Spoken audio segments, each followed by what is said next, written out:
Everybody, welcome to yet another Codeforces training. So first of all, I would like to apologize for a rather long absence, but I was really tired after Codeforces round 694. Not a significant positive rating change. It's always nice to see your work paying off, but but let's get back to our business, our training. So I initially thought to make training on lowest common ancestor, which is an important thing in graphs and not only graphs. Because of its connection with range minimum query, it's also important in that context. But then I realized that it may be just a little bit too hard for some of you guys.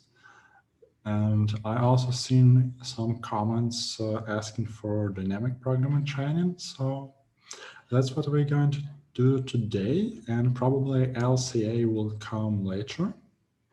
So we are not canceling it at all. It will just come a couple of days later. So let me pull the problems. There we have a lot of problems, and I mean a lot. To be exact, we have 11 pages. And these problem statements are, as always, available on my GitHub. The link will be down in the description. And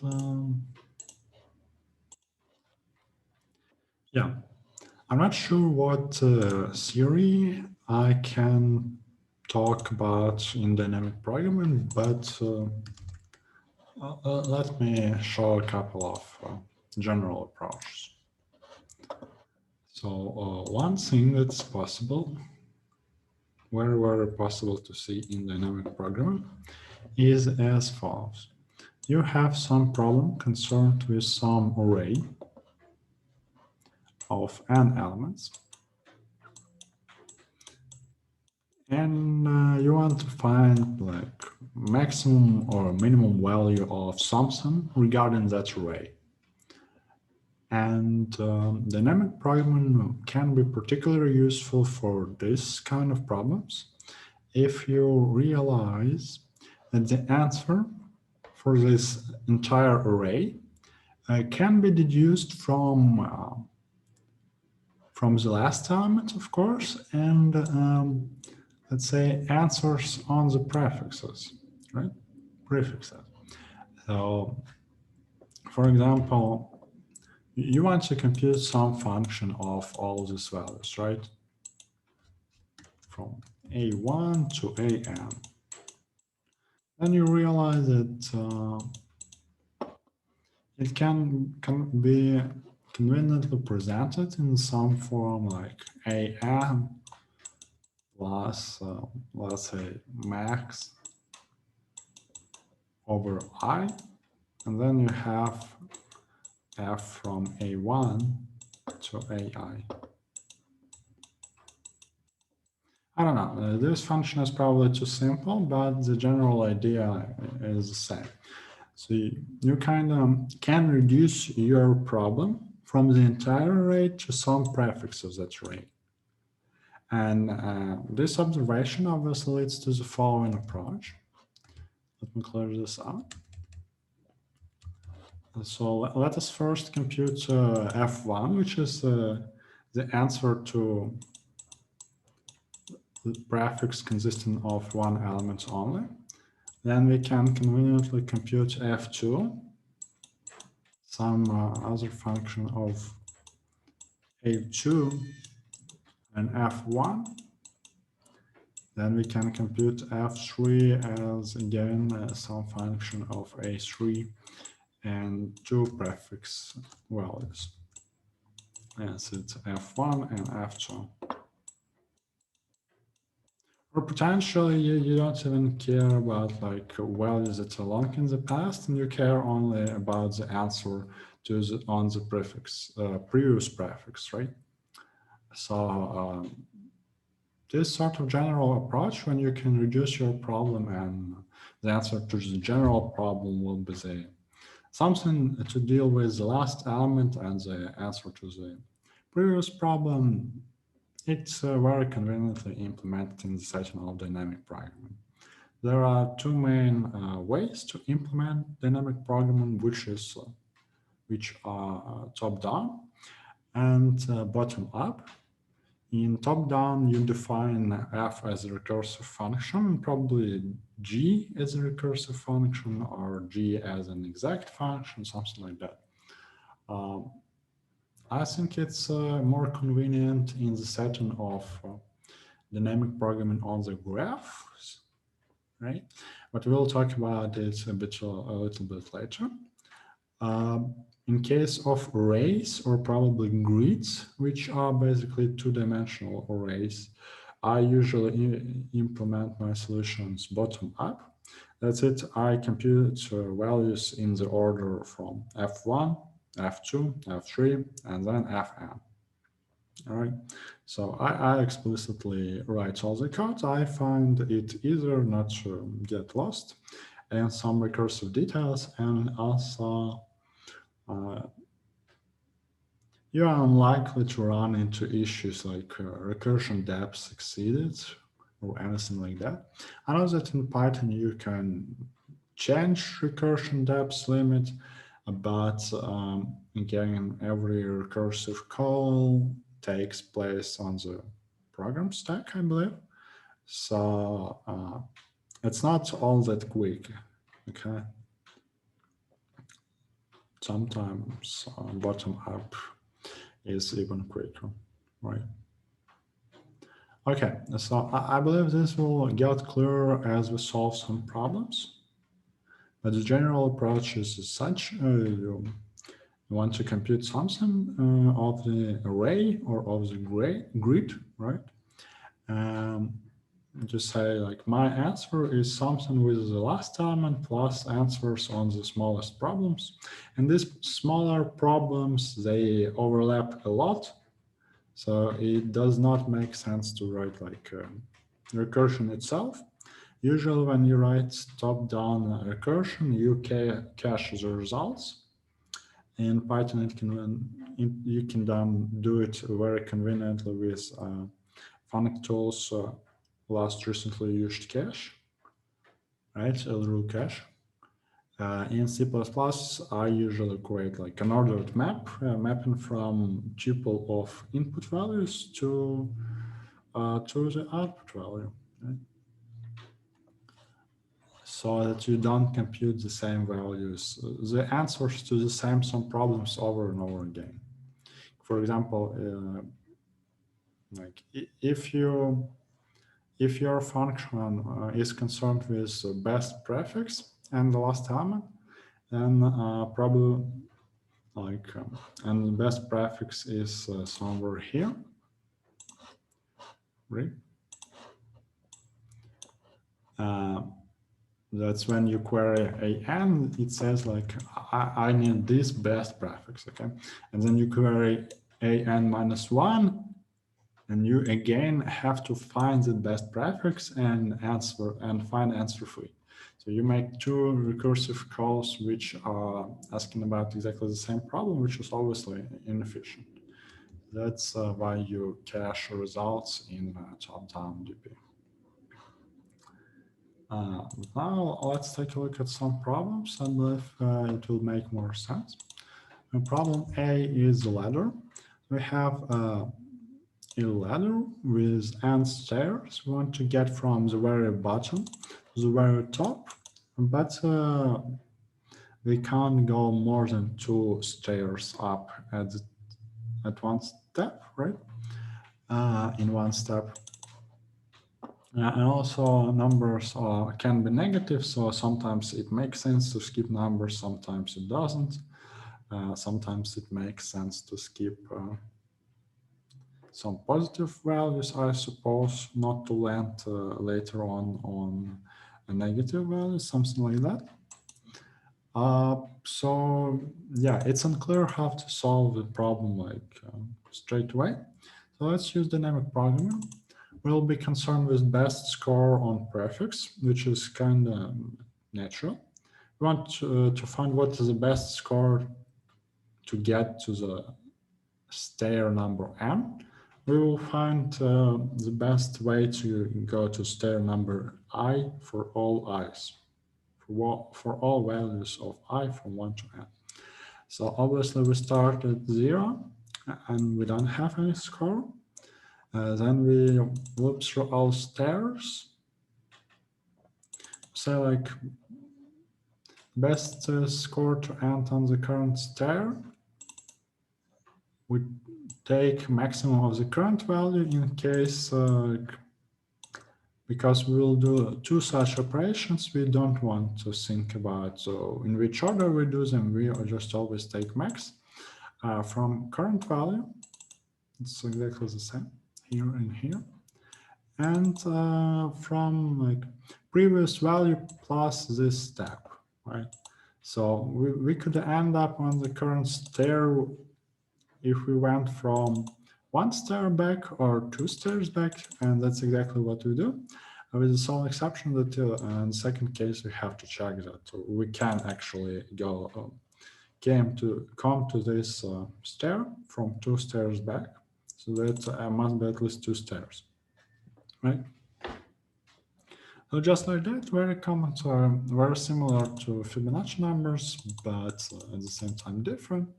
You also have like steps of 1 and 2, and you compute the maximum, the best value you can get if you end on stair I, and then use it for later values. And it's written bottom up, right?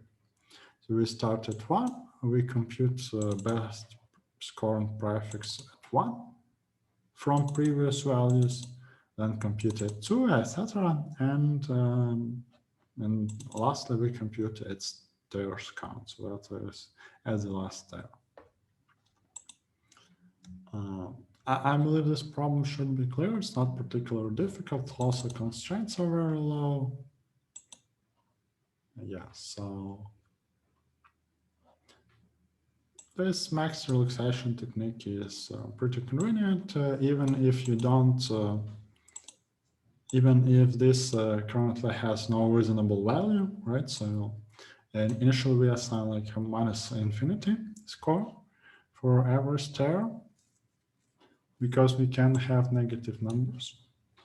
So we need some sentinel score, but we know it will be overwritten later on, because there's obviously some way to get up with a score of at least -1 million. So that's it. We initialize with negative infinity. We know answer for like empty prefix, and then we take max, trying to improve our score gradually. I think this is it for this problem, and let's take a look at the rabbit. So the rabbit can jump 1, 3, or 5 cells to the right. Cells can contain a swamp. Obviously, rabbit does not want to go to the swamp. Cells can contain grass. Rabbit is very interested in eating as much grass as it can, and also empty cells. And yeah, we want to find like what's the max number of cells with grass that rabbit can visit. And in this case, potential rabbits may not be able to end his journey because there are swamps which block the way. So we do the same thing, but with several exceptions. So for example, like a sentinel score is -1 currently, because like if rabbit can reach, then his score is at least 0. Best score on empty prefix is 0, and we again loop from bottom to up if the current cell is not swamp, right? And we can use it for future improvements, so we can take its current score and use it to improve the scores of later cells.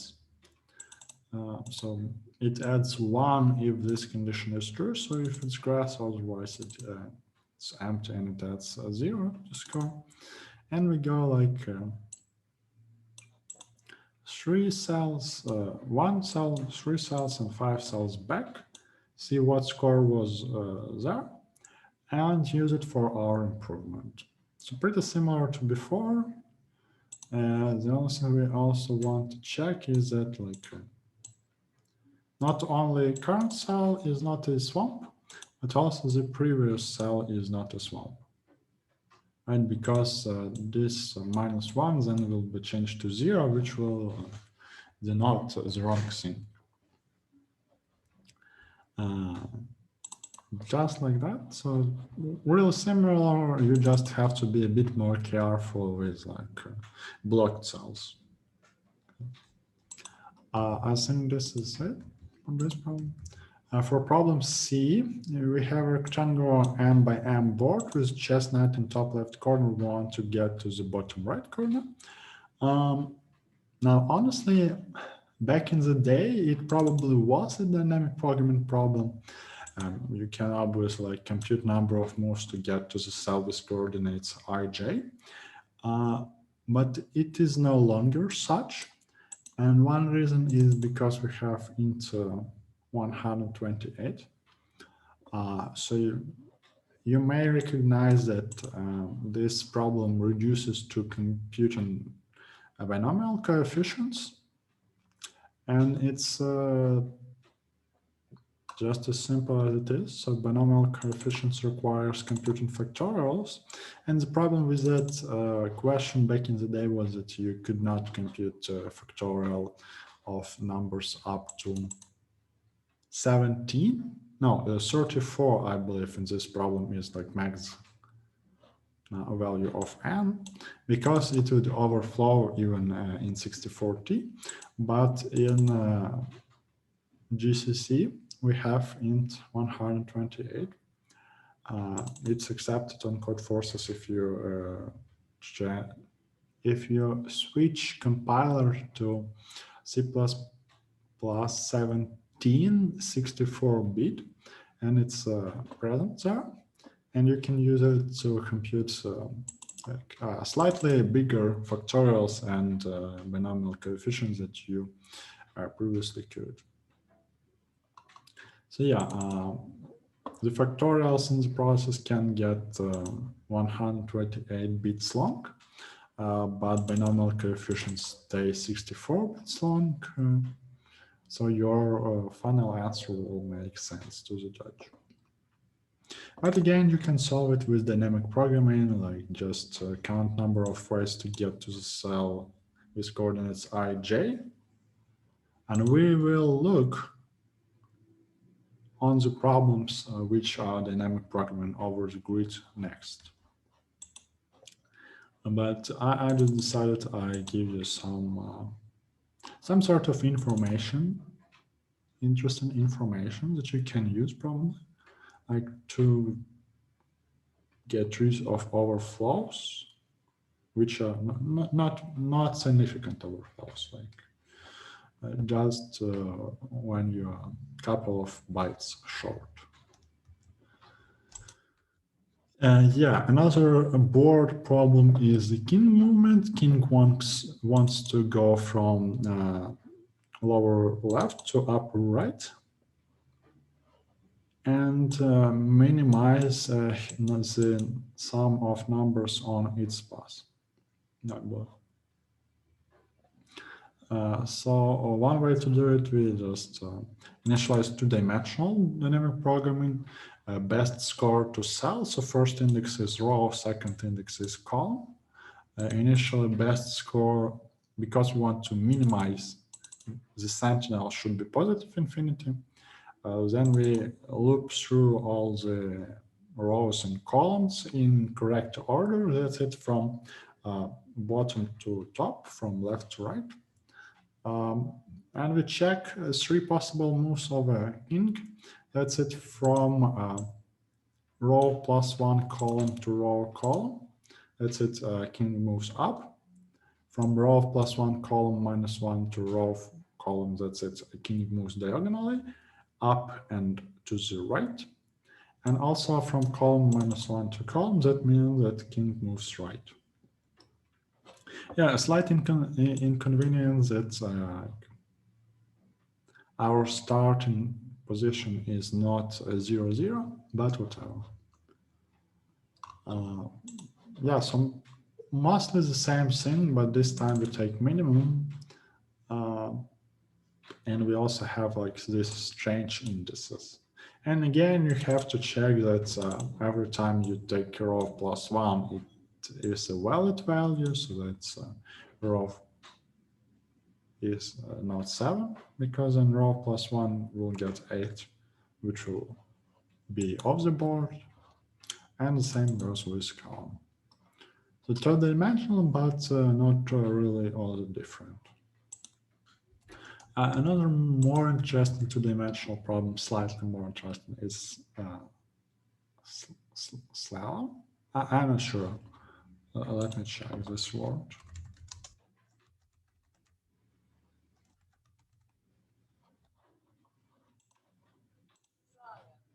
Slalom, okay. Well, that makes sense. So we have like a sky resort. It's organized in a slalom competition. So we have a triangular mountain. We go from top to bottom. In each turn, we can choose like whether we want to go to the left, to the right, to the left. We want to maximize the number or the sum on the pass. Slight inconvenience is in that case we have like a triangular structure, but it's not all that difficult. We can create two-dimensional thing. We just don't use the entire row. So we resize row to the exact size of it. So starting position in this case is not 0, so we take care of it. And then we just, after we reindex, this looks like this, right? This triangular structure looks like a couple of rows. We can go down and down to the right. This is what happens. We go from row -1 column to row column. That's it, we go down. From row -1 column -1 to row column, it means that we go diagonally down and to the right. And also, we don't have a single finishing point, right? So we have to take maximum element of the last row of our dynamic programming. And this is another common pattern. You kind of specifically in grid structures.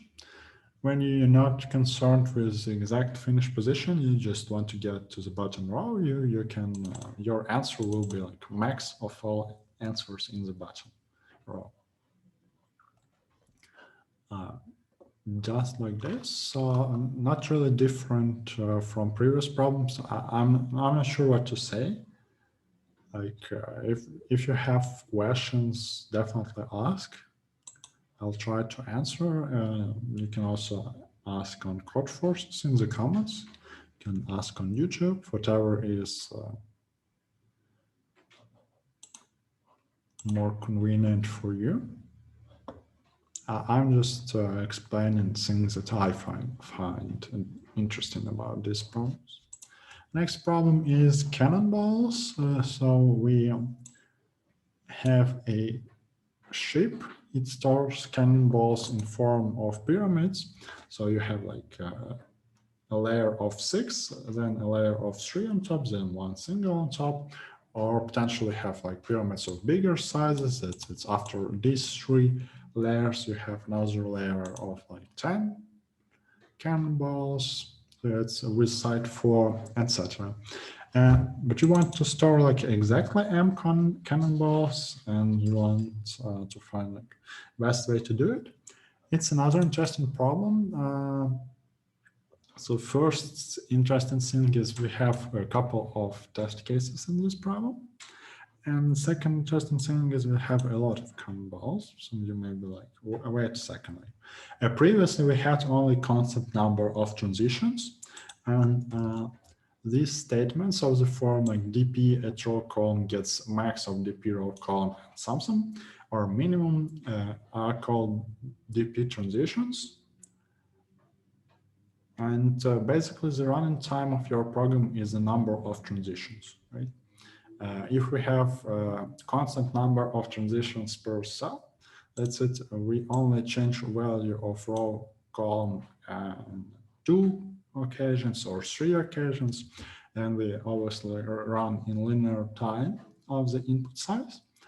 But here we have a lot of transitions, and transitions correspond to adding a pyramid. But there are many possible sizes of pyramids. And you obviously don't have like very low constraints, right? You have quite high constraints. And also a couple of test cases. So the way to get around this is like, obviously we can compute all values up to maximum possible input and then just answer test cases, right? So we are not computing answer for specific test case, we compute all possible answers and then answer test cases. So from here to here, I believe from here to here, we're concerned only with number of pyramids, like for all possible input values, and then we just answer test cases. But it alone is not sufficient. You need to recognize if you have like three-dimensional structure, and pyramid is obviously a three-dimensional thing. Here we have like slices, right? So these are stacked one on top of the other. And because of that, it contains a cubic number of items. You have like 1, 4, 10, 12. The next one is 35, I believe.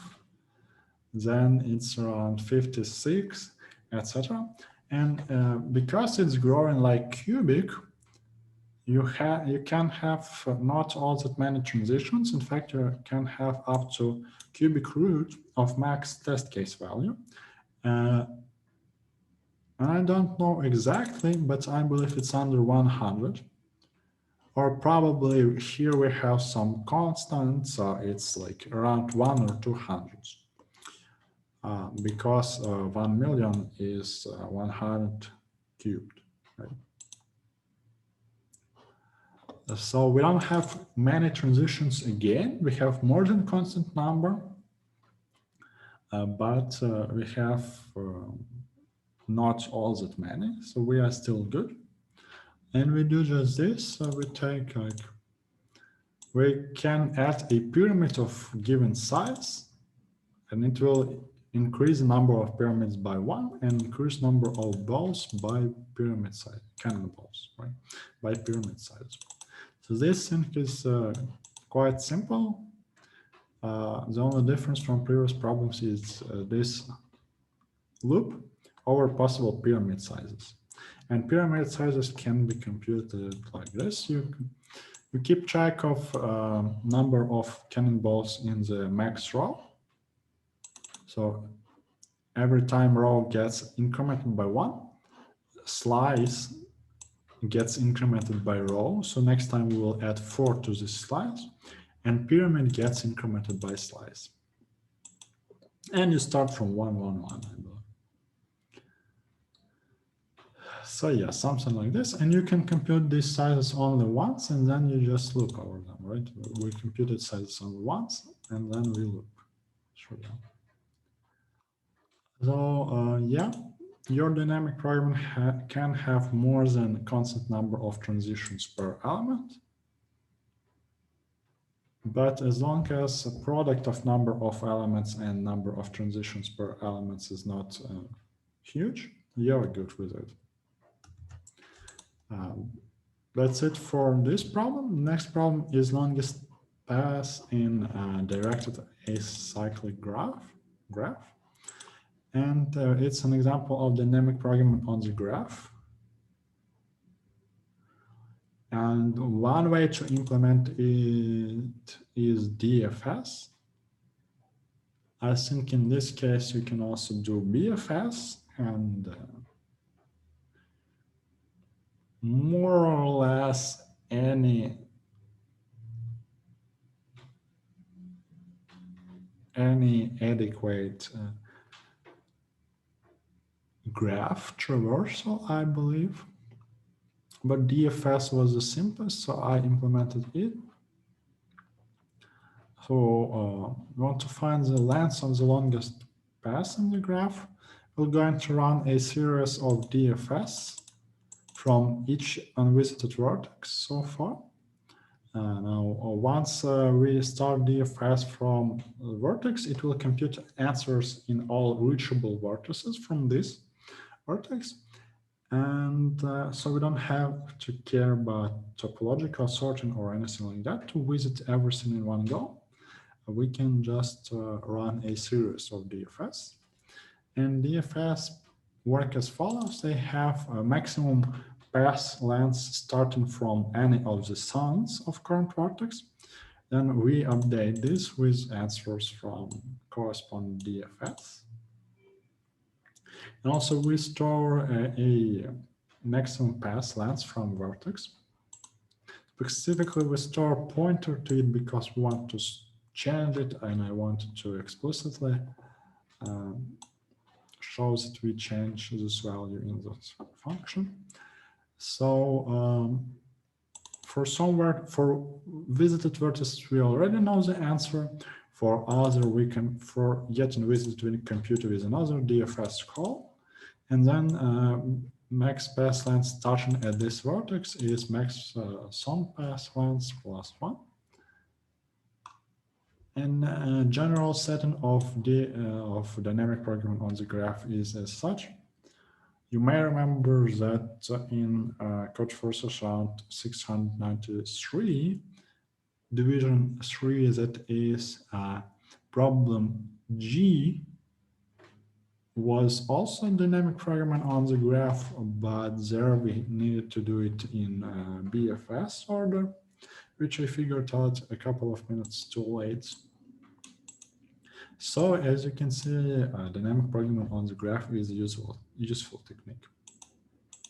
And honestly, like all previous dynamic settings of dynamic programming can be reduced to graphs, like any board or any chessboard, any grid is in fact graph. But you usually don't want to think about it as about the graph. You just want to think about two-dimensional structure, which is linear, which is easy to process. But it's not also different from graph. So if you are to write some sort of general template, then I think you will need to work with a set of graphs. Yeah, good. So the next problem is concerned with peaceful set. Peaceful set is the one in which every pair of elements differs at least 2 times. And the strength of the peaceful set is the sum of its elements. We want to find the number of peaceful sets of a given strength. Now, I personally did it in a fancy way. Specifically, my solution works in big O of n log n, because I know one very interesting fact about such partitions. And specifically, the construction described here is a partition of number strands. Right? It will take n, and we are concerned with its partition. Partition is when we take a number, divided it in several parts. And we have some condition about these parts that we want to satisfy. I know that number of such partitions is equal to number of some different partitions, specifically into numbers 1, 3, 7, 15, etc. That's it.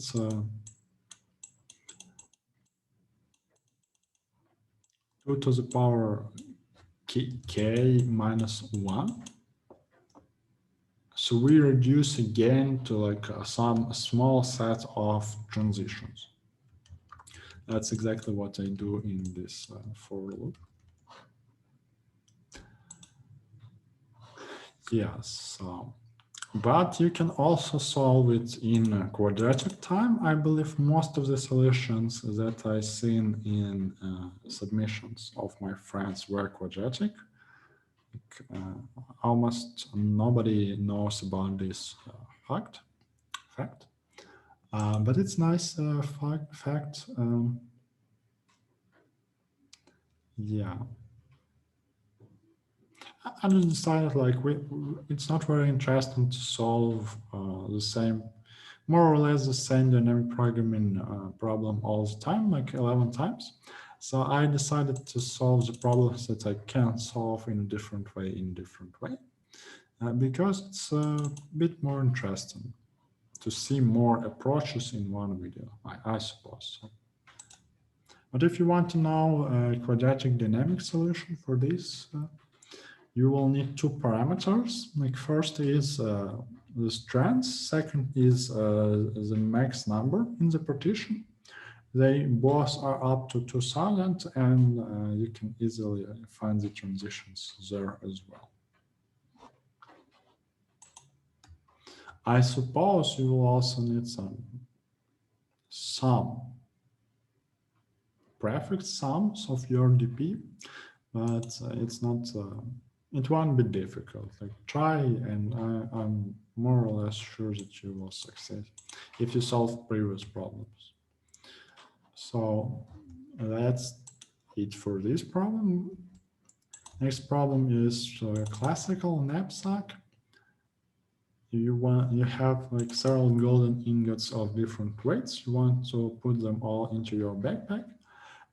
But your backpack has a limited capacity and you can't exceed it because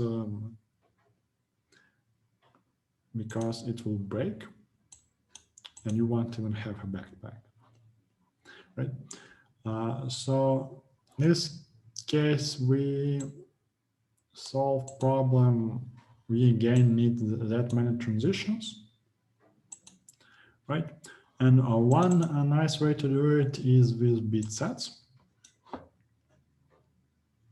If you are interested in all subset sums of some set, then bitsets are definitely the way to go.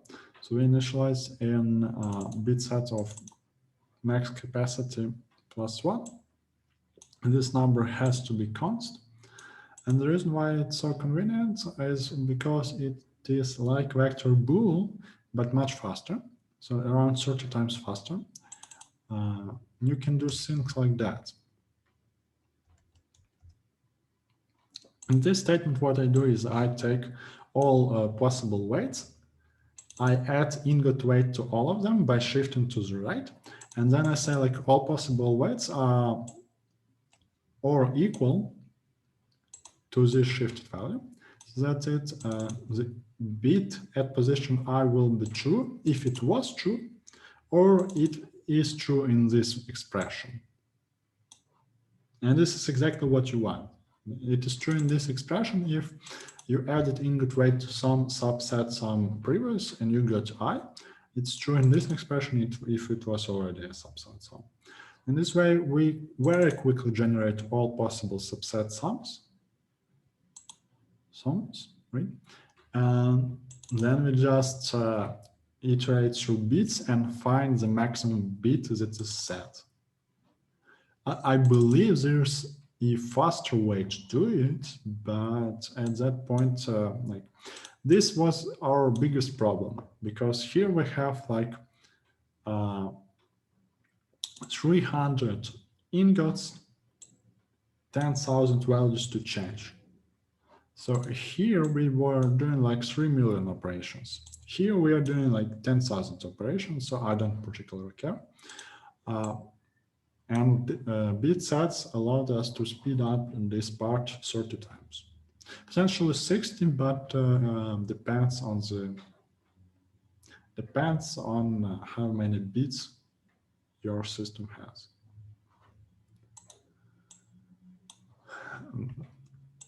Okay. So yeah, bitsets are very useful in dynamic programming. I believe Richter explains them very well. I'll try not to forget to put the link down in the description to his videos. If I do, please remind me. I will put it there. So yeah, just keep in mind that sometimes you can use bitsets for dynamic programming. They will speed things up a couple of times, specifically for the setting of subset sums. Another problem, bad substring. Want to find the number of strings of given length n without substring a, b, or I forgot. Number of different strings consisting of letters A, B, and C, of course. Otherwise, it's incorrect description. So what I do, I am a bit, I'm not lazy, right? So I write a stupid solution. We have two parameters in our DP. First is a last character. A second is the length. And then I just count how many strings end in given character and have a given length, right? And I do so, like if I'm planning to append letter A, then I don't care what was before it. I can just add everything.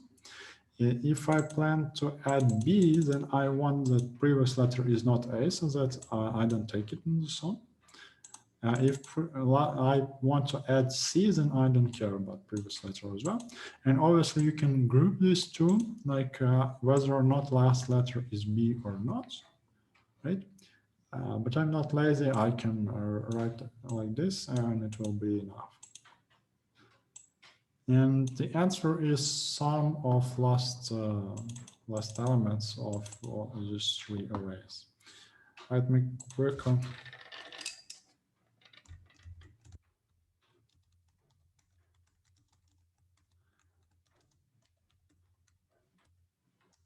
update the statement because otherwise it's just incorrect. Yeah, and the last problem is Josefo's problem, which is sort of infamous. You have a couple of children standing in a circle, they count. Whenever they say some given number P, the corresponding child leaves, the counter is reset and they continue counting, and we're interested in who wins in such a counting game. And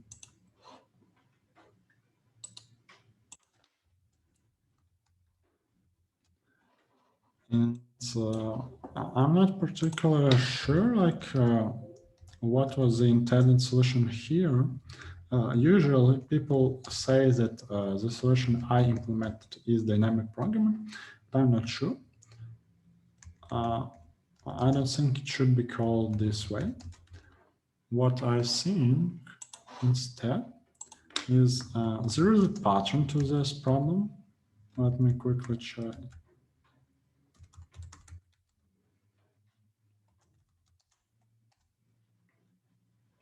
Quickly fixed the statement of J.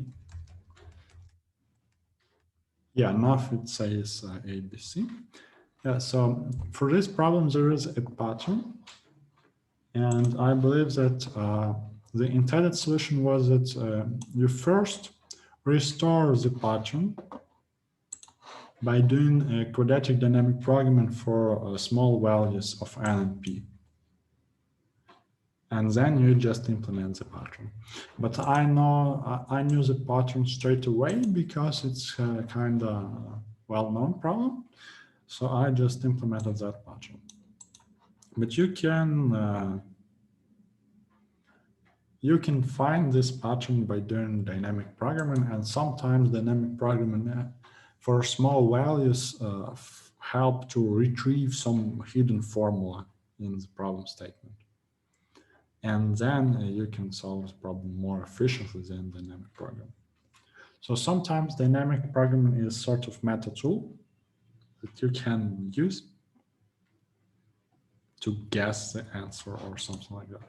And also in peaceful sets, one possible solution is that sometimes your dynamic programming is a bit too slow.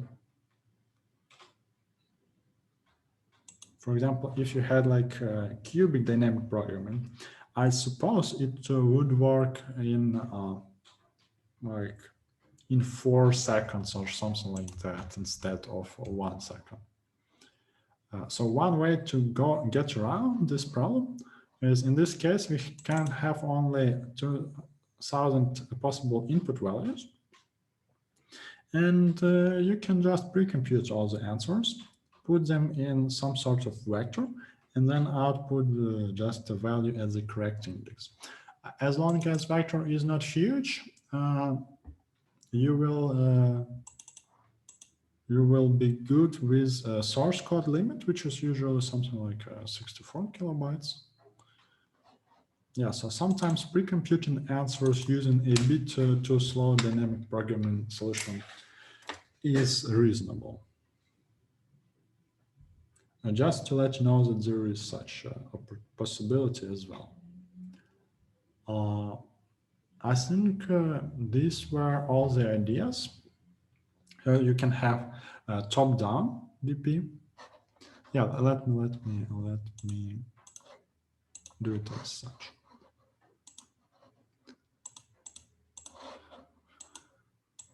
So you can have top-down, which is usually implemented as recursive.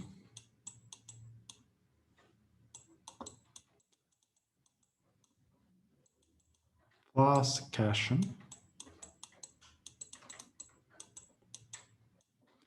You can have bottom-up,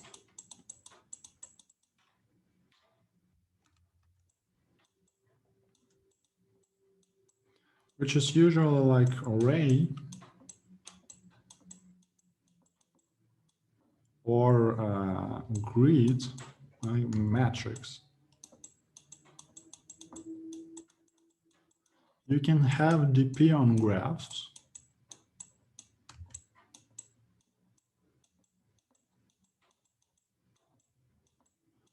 Or also common thing, DP on the tree. Sometimes it's DFS, sometimes it's BFS.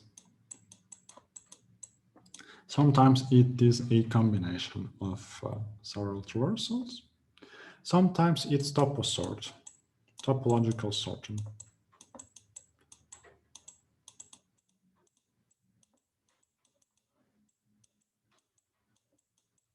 Topological sorting, for those of you who don't know, is a way to index vertices of a tree in such a way that edges are always directed from a smaller number to bigger numbers.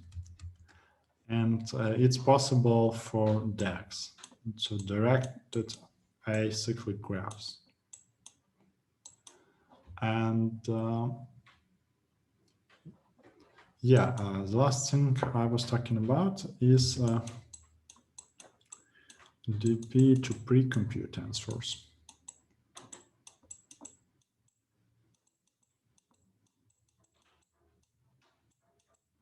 All answers.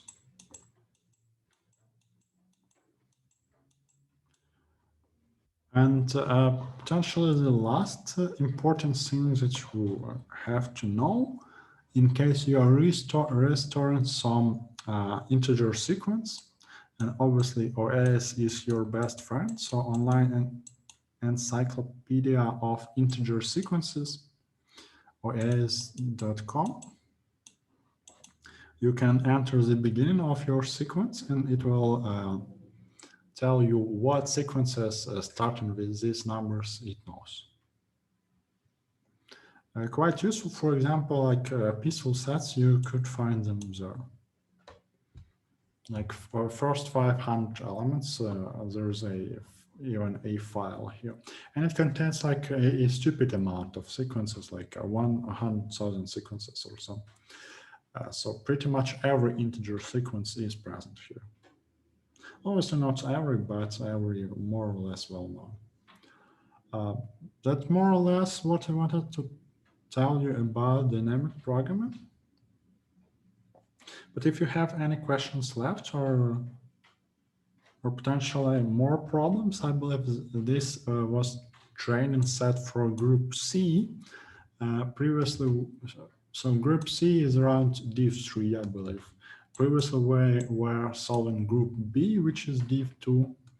And I'm sure, I think there were no problem sets in free access for group A, which would be div 1. But I'm not 100% sure. So these problems were not the most difficult one, but quite common. You can see something like that in div 3 rounds. In div 2 rounds, you are more likely to see DP on graphs, but just DP is also possible. Yeah, something like that. If you have any questions, let me know in the comments down below. And next time, I believe we will get back to LCA. So if you're more interested in things like that, so in graph algorithms, tree algorithms, data structures, then stay tuned. We'll have more videos coming up. I believe tomorrow we'll have another video on LCA, and on Friday we have another Codeforces round, which is unrated for me, but I'll still participate for educational purposes, and we'll talk about the problems after the contest. So hope you enjoyed, hope it was helpful, and what can I say? See you in the next one.